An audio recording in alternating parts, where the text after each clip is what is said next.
ونصلي ونسلم على سيدنا ومولانا محمد رسول النبي الأمين المكين الأمين الرحيم.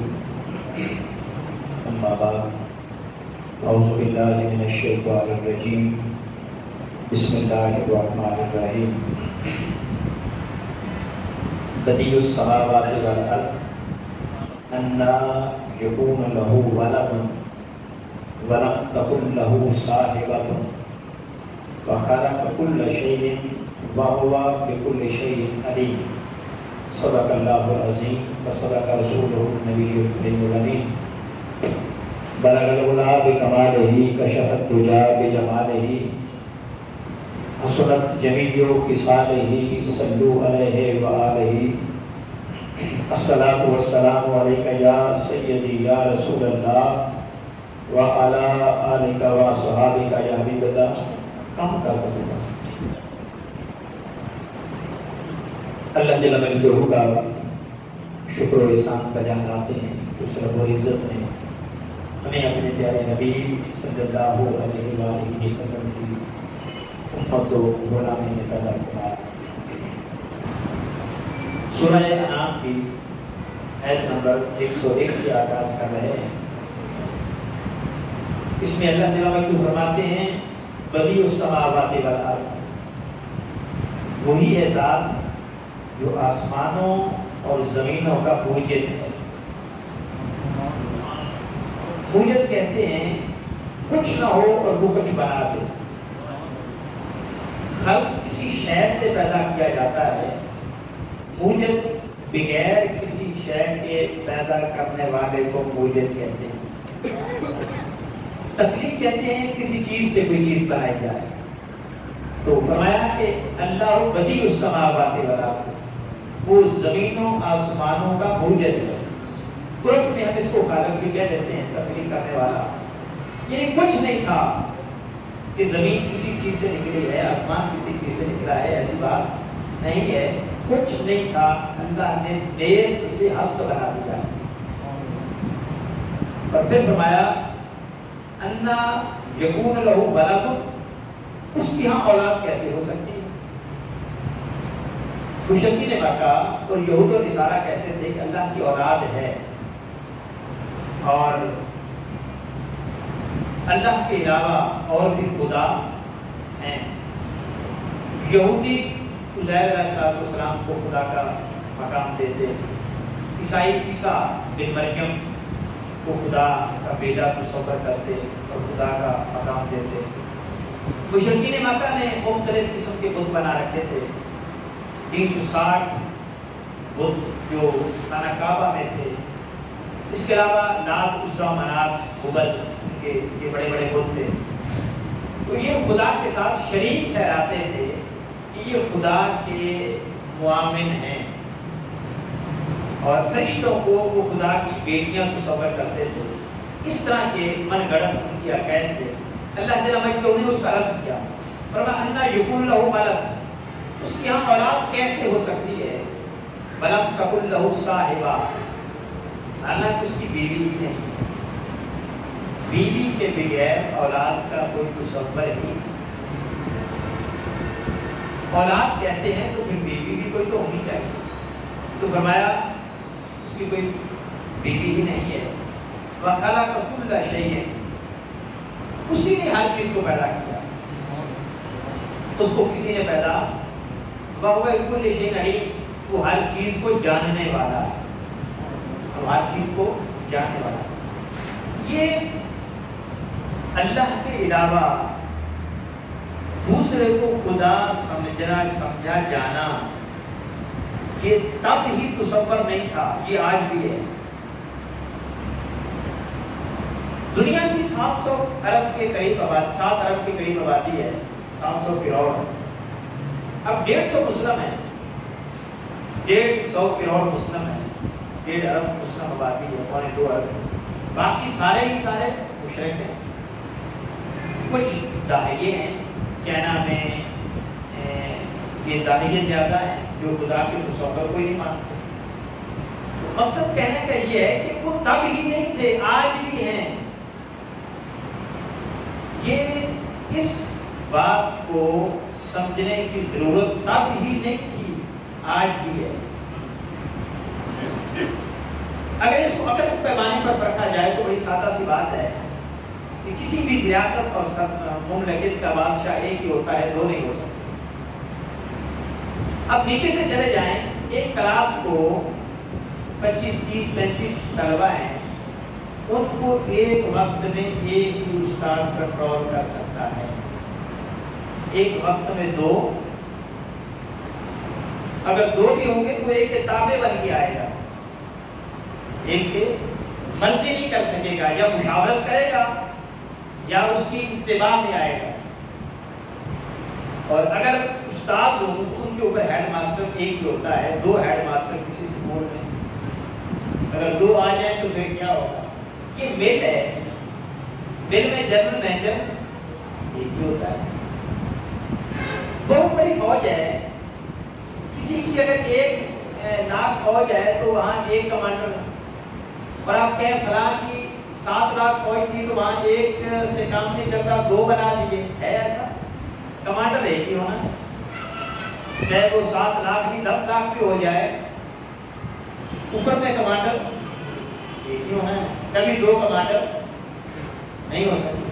پولیس ہے، آئی جی ایک ہی ہوگا، دو آئی جی نہیں ہو سکتے۔ وزیر زیادہ ہیں تو وزیر اعظم ایک ہی ہوگا، دو وزیر اعظم ایک مملکت میں ایک وقت کہیں بھی ایسا نظر نہیں آتا۔ تو یہ دنیا میں دیکھا جا رہا ہے کہ ایک ہی شخص کنٹرول کرتا ہے، سپر پاور ایک ہی ہوتا ہے، سپریم ایک ہی چیز ہوتی ہے، سب سے بڑا ایک ہی ہوتا ہے۔ تو اگر دنیا میں نظام ایک کے بغیر نہیں چل سکتا تو یہ ساری کائنات کا نظام ایک کے بغیر کیسے چل سکتا ہے؟ ایک معنی بغیر کیسے چل سکتا ہے؟ اگر دو چلا سکتے ہوتے تو دنیا میں بھی فوج کے دو کمانڈر ہوتے، دو وزیر اعظم ہوتے، دو صدر ہوتے، دو بادشاہ ہوتے، دو وائس چانسلر ہوتے یا چانسلر ہوتے۔ ایسا نہیں ہے، ہمیشہ کثرت، ایک جملہ ہے، کثرت وحدت کے تابع ہوتی ہے۔ کثرت، جتنی کثرت ہوگی وہ اتباع وحدت کی کرے گی، فالو جس کو کرے گی وہ ایک ہی ہوگا۔ تو اگر دنیا میں ایک معنی بغیر بات نہیں بن سکتی تو کائنات میں ایک معنی بغیر خدا کے حوالے سے بات کیسے بن سکتی ہے؟ تو یہ تصور رد ہے کہ اللہ کے ساتھ دوسرے کو شریک کر دیا جائے تو معاملہ ٹھیک ہو سکتا ہے، ایسا نہیں، یہ معاملہ بگڑتا ہے۔ تو فرمایا اس کی کوئی بیوی ہی نہیں ہے، اس کی کوئی اولاد ہی نہیں ہے۔ اور پھر سورہ اخلاص میں اسی میسج کو بڑے کلیئر انداز میں بیان کیا تھا جناب ایک نے، سب سے زیادہ جامع اور مختصر اللہ کی وحدانیت کا بیان جس صورت میں ہے وہ سورہ اخلاص ہے۔ وہ سورہ ہے، یہی وجہ ہے کہ اس صورت کو سب سے افضلیت ملی ہے کہ اگر یہ 3 بار پڑھ لو تو قرآن پاک کا ثواب مل جاتا ہے۔ باقی صورتوں کے بارے سے ایسا کیوں؟ اس میں پیغام سورہ اخلاص میں اللہ کی وحدانیت کا ہے، اللہ کی توحید کا ہے، اور اس صورت کو سورہ توحید بھی کہتے ہیں۔ سورہ اخلاص اس لیے کہتے ہیں اس میں خالص اللہ کی وحدانیت کا میسج ہے، پیغام۔ اس کو بیان کیا تو یہی چیز تھی، قل هو اللہ احد اللہ الصمد لم یلد ولم یولد ولم یکن لہ کفوا احد۔ اندر دیکھیں، قل هو اللہ احد، وہ اللہ ایک ہے، لم یلد ولم یولد، نہ اس نے کسی کو جنا نہ اس کو کسی نے جنا ہے، لم یلد ولم یولد ولم یکن لہ کفوا احد۔ اور پھر آگے فرمایا چلو جننا نہ جننا الگ بات ہے، کوئی اس کا برابر بھی نہیں، اس کی کوئی برابری نہیں کر سکتا۔ جب معاملہ برابری پہ آتا ہے تو پھر پرابلم آتا ہے۔ جب 2 وزیر اعظم ہوں گے تو برابر ماننا پڑے گا، ایسا نہیں ہے۔ اگر 2 خدا مانے جائیں تو 2 نقص سب سے زیادہ آتے ہیں، ایک یہ کہ برابر مانا جائے اور یہ ممکن نہیں ہے، یہ ممکن نہیں ہے۔ دوسرا یہ ہے کہ اس کو دوسرے کو ادنا سمجھا جائے تو ادنا خدا نہیں ہو سکتا، یہ اس کا نقص ہے۔ خدا کی ذات ادنا نہیں ہوتی، وہ اعلیٰ ہوتی ہے۔ لہٰذا اللہ کے ساتھ کوئی برابر نہیں ہے، وہ تنہا ہے، وہ یکتا ہے، وہ اعلیٰ ہے۔ اور یہ میسج جو دیا ہے اللہ جل مجدہ نے، وہ بھی از خود نہیں دیا کہ هو اللہ احد، اللہ ایک ہے، اللہ الصمد، وہ بے نیاز ہے، لم یلد ولم یولد، نہ اس نے کسی کو جنا، نہ وہ کسی سے جنا گیا ہے۔ یہ میسج خدا کی وحدانیت کا تھا۔ اللہ هو اللہ احد سے شروع کر سکتا تھا، لیکن اس نے ایسا نہیں کیا۔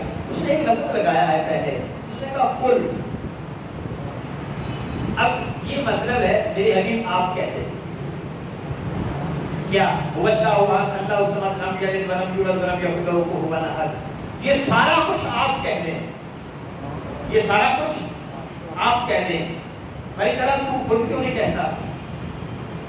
تیرے بندے ہیں، تیری توحید کا پیغام ہے، اور تو پیغام دینے پر قادر بھی ہے، پھر پرابلم کیا؟ پھر کیوں کہتا ہے میرے حبیب تو میری توحید کا پیغام دے؟ اس میں تو محتاجی بظاہر نظر آتی ہے کہ جب میں کہوں کہ شاید آپ وہ آگے بات بتا دیں، لیکن اللہ جل مجدہ نے ان ساری باتوں کو ایک طرف رکھتے ہوئے پھر بھی خود اپنی وحدانیت کا پیغام نہیں دیا، حالانکہ اس پر قادر ہے، دے سکتا ہے۔ اس نے کیا کیا؟ اس نے اپنے حبیب کے ذریعے کہا میرے حبیب آپ کہہ دیں، ہماری طرح آپ کیوں نہیں دیتے خود پیغام؟ تو حضور نے بھی کہا ہوگا مولا تیرے بندے ہیں، اور جن سے جو تو نے بات کرنی ہے وہ بھی تیری ہے، پیغام بھی تیرا، بندے بھی تیرے، تو دینے پر قادر بھی، پھر کیوں نہیں دیتا؟ اللہ نے کہا ہوگا میرے حبیب یہ مجھے گوارا نہیں، میں جب بھی اپنے بندوں کو بلاتا ہوں تیرے لبوں کے ذریعے ہی بلاتا ہوں، میں جب بھی ان سے ہم کلام ہوتا ہوں تیرے ذریعے ہی ہوتا ہوں، میں نے جب بھی ان کو پیغام پہنچانا ہوتا ہے ڈائریکٹ نہیں پہنچاتا، میرے حبیب تیرے وسیلے سے ہی پہنچاتا ہوں۔ قول کے ذریعے خطاب کرنے میں ہمیں بھی حکم دیا کہ بھائی تعالیٰ گویا قادر ہے، وہ رب ہے، وہ جس کو چاہے جب چاہے جو چاہے پیغام پہنچا سکتا ہے، لیکن نہیں دیتا۔ اس نے یہ قل کہہ کر بتا دیا کہ اللہ اپنے بندوں سے اپنے حبیب کے واسطے کے بغیر بات کرنا گوارا نہیں کرتا۔ تو میرے بندوں تمہیں کس نے اجازت دی ہے کہ میرے حبیب کو واسطے سے نکال کر، درمیان سے نکال کر ڈائریکٹ میرے ساتھ باتیں کرتے ہو؟ جب میں تمہارے ساتھ بات نہیں کرتا وسیلہ محبوب کے بغیر، حالانکہ مجھے ضرورت نہیں، اور تم تو پھر انسان ہو، تمہیں تو ضرورت بھی پڑ سکتی ہے، تو تم کیسے ڈائریکٹ میری طرف آتے ہو؟ لہذا جب بھی آؤ میرے محبوب کے ذریعے آؤ۔ وَلَوْ أَنَّهُمْ إِذْ ظَلَمُوا أَنفُسَهُمْ جَاءُوكَ، جب گناہ کر بیٹھو، خطا کر بیٹھو، ظلم کر بیٹھو اپنی جانوں پر، ڈائریکٹ نہ آؤ، میرے حبیب ان کو بتا دو کہ تیری بارگاہ میں آ جائیں، جاؤ کا تیرے پاس آ جائیں، کیا تیرے پاس آ جائیں، فَاسْتَغْفِرُ اللَّهَ، پھر اللہ سے معافی مانگے، پھر اللہ سے معافی مانگے۔ بھائی تعالیٰ اب یہاں بھی آ کر معافی تجھی سے مانگنی تھی تو وہی مانگ لیتا اور تو معاف کر دیتا۔ اللہ فرماتا ہے یہی تو بتانا تھا کہ معافی وہاں بھی میں نے ہی دینی تھی، یہاں بھی میں نے ہی دینی ہے۔ اب یہاں بھیجنے کا مقصد یہ تھا کہ تجھے پتا چل جائے کہ بخدا خدا کا یہی ہے در، تمہیں پتا چل جائے، تمہیں سمجھ آ جائے کہ بخدا خدا کا یہی ہے در، نہیں اور کوئی مفر مگر جو وہاں سے ہو یہی آتے ہو، جو یہاں نہیں سو وہاں نہیں۔ اپنے حبیب صلی اللہ علیہ وسلم کی حقیقت بتانا تھا۔ اور پھر سوال پیدا ہوتا ہے کہ باری تعالیٰ اب مانگ لی معافی، جاؤ کا پر عمل ہو گیا، تیرے حبیب کی بارگاہ میں آ گئے، فاستغفر اللہ، اللہ سے معافی مانگو پر بھی عمل ہو گیا، اب معافی مل جانی چاہیے۔ اللہ فرماتا ہاں تم نے اپنا کام مکمل کر لیا، جو میں نے کہا تھا کر لیا، اب میرا کام باقی ہے۔ مولا تم کو ہر کام سے پاک ہے، تیرا کام کیا؟ فرمایا تم نے کر لیا، میرے حبیب کی بارگاہ میں آ کر مجھ سے معافی مانگ لی، اب میرا کام یہ ہے کہ میں تمہیں معاف کرنا چاہتا ہوں، لیکن اس کا طریقہ یہ ہے کہ میں اپنے محبوب کے لبوں کو تک رہا استغفر لہ الرسول، میں دیکھ رہا ہوں کہ میرا رسول تمہاری سفارش کرتا ہے یا نہیں کرتا۔ لوجد اللہ توابا رحیما، اگر میرے محبوب کے لب تیری سفارش میں ہل گئے